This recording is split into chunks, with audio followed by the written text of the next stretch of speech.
siamo in compagnia di Sonia Furian, promotrice dell'associazione Note in Cima. Oggi qui a Conegliano avete presentato questo progetto di musica classica per avvicinare i giovani alla musica classica. Sì, si tratta di un progetto, di un'idea nata nell'ambito del gruppo Note in Cima, di cui sono la referente. È un'idea che parte dalla necessità di portare la musica classica non solo alla parte della cittadinanza musicalmente maggiormente matura, ma anche a una fascia più giovane. Nasce anche quest'idea dall'esigenza di dare ai giovani un'opportunità in questo caso a dei giovani musicisti, a dei giovani talentuosi di potersi esprimere e di intravedere un futuro. Ringrazio moltissimo tutto il gruppo di Note in Cima, costituito da volontari che lavorano pro bono. Ringrazio inoltre tutta l'amministrazione comunale, in primis il nostro sindaco Fabio Chies e la nostra assessore alla cultura Cristina Sardi, in quanto hanno accolto con benevolenza la nostra proposta.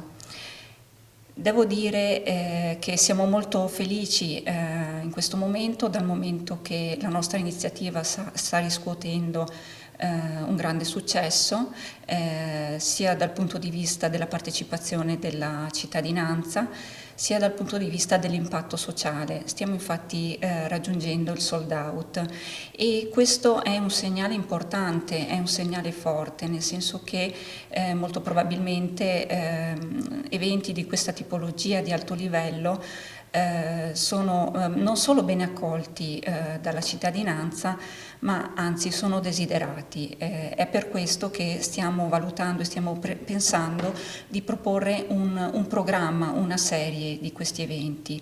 Ricordo inoltre che per la creazione di questo evento hanno concorso ragazzi, giovani. Ecco qui la necessità di dare opportunità per la nuova generazione. Quindi di definire per loro uno scopo, di dare delle risposte ai loro perché, intravedendo un futuro. Giovani sono i ragazzi, i giovani musicisti che sono studenti del Conservatorio di Castelfranco, ma poi diciamo che l'orchestra Cimento Armonico, il coro, è costituito anche da ex insegnanti del Conservatorio e anche da professionisti, musicisti professionisti.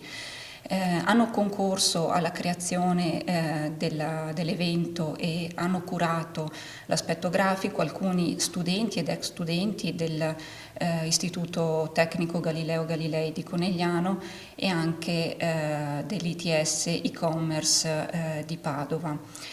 Giovani sono anche i ragazzi che cureranno l'accoglienza. Abbiamo infatti studenti nell'ambito dell'alternanza scuola-lavoro, studenti dell'ENAIP di Conegliano, che è un istituto professionale, studenti dell'Istituto Alberghiero Requaro di Vicenza. Insomma, veramente abbiamo coinvolto il più possibile i giovani, al di là del fatto che sicuramente una nona di Beethoven, per le sue caratteristiche, è sicuramente un'opera che non può non piacere, piace a tutti. Ecco.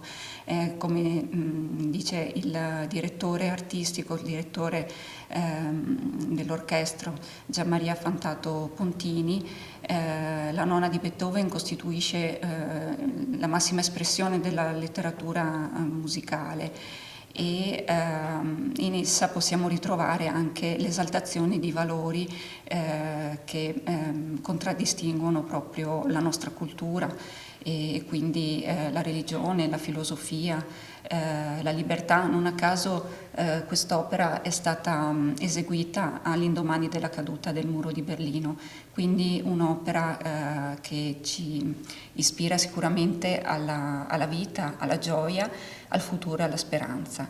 Ringrazio oltre all'amministrazione comunale infine e al gruppo Note in Cima anche tutti gli sponsor che hanno reso possibile questo evento, e quindi la Banca della Marca, Assicurazioni Generali, Corso Mazzini e Viale Italia, la consulenza finanziaria Ceschel Piero, la gioielleria Valenzana, Escafè Italia, Mostofiore Dormire Divino e infine il nostro media partner Vive TV.